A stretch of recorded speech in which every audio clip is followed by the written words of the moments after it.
नमस्कार। समस्त धर्म ग्रंथों में गायत्री मंत्र की महिमा एक स्वर में कही गई है।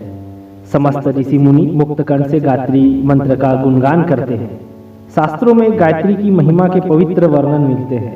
गायत्री मंत्र तीनों देव ब्रह्मा, विष्णु और महेश का सार है। गीता में भगवान ने स्वयं कहा है, गायत्री छंद समाहम, अर्थात गायत्री मंत्र में मैं स्वयं ही हूँ। धार्मिक दृष्टि से गायत्री उपासना सभी पापों का नाश करने वाली, आध्यात्मिक सुखों से लेकर भौतिक सुखों को देने वाली मानी गई है। इस मंत्र के 24 अक्षर न केवल 24 देवी देवताओं के स्मरण के बीज हैं, बल्कि ये बीज अक्षर वेद धर्मशास्त्र में बताए गए अद्भुत ज्ञान का आधार भी है।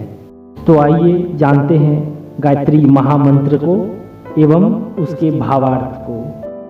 ओम भूर्भुवस्वः तस्य वितुर्वरेण्यं भर्गो देवस्य धीमहि धियो यो नः प्रचोदयात्। अर्थात उस प्राण स्वरूप, दुखनाशक, सुख स्वरूप, श्रेष्ठ, तेजस्वी, पापनाशक देव स्वरूप परमात्मा को हम अंतरात्मा में धारण करें। वह परमात्मा हमारी बुद्धि को सन्मार्ग पर प्रेरित करे। प्रणव ओम का संदेश है।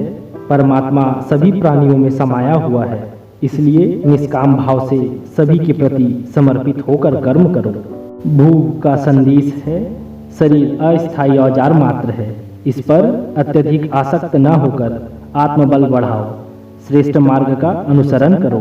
भूवः का संदेश है, कुसंस्कारों से जूझते रहने वाला मनुष्य देवत्व को प्राप्त करता है।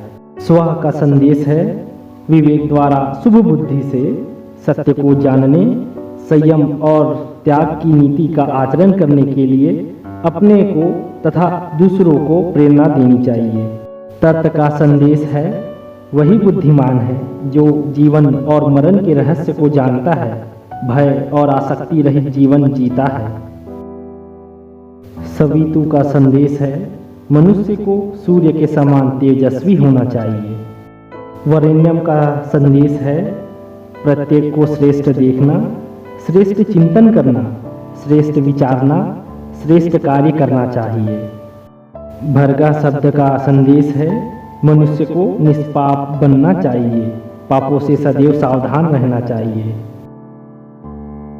देवस्य शब्द का संदेश है, देवताओं के समान शुद्ध दृष्टि रखने से, परमार्थ कर्म में निरत रहने से मनुष्य के भीतर और बाहर देवलोक की सृष्टि होती है। धीमहि शब्द का संदेश है, हम सब लोग हृदय में सब प्रकार की पवित्र शक्तियों को धारण करें, इसके बिना मनुष्य सुख शांति को प्राप्त नहीं होता।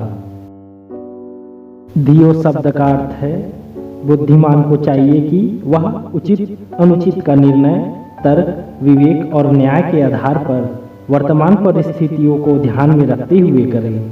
योनाह से तात्पर्य हमारी जो भी शक्तियाँ एवं साधन हैं, उनके न्यून से न्यून भाग को अपनी आवश्यकता के लिए प्रयोग में लाएं। शेष निस्वार्थ भाव से असमर्थों में बांट दें। प्रचोदयात् से तात्पर्य है, मनुष्य को अपने आप को तथा दूसरों को सत्य मार्ग पर चलने के लिए प्रेरणा दे। धन्यवाद।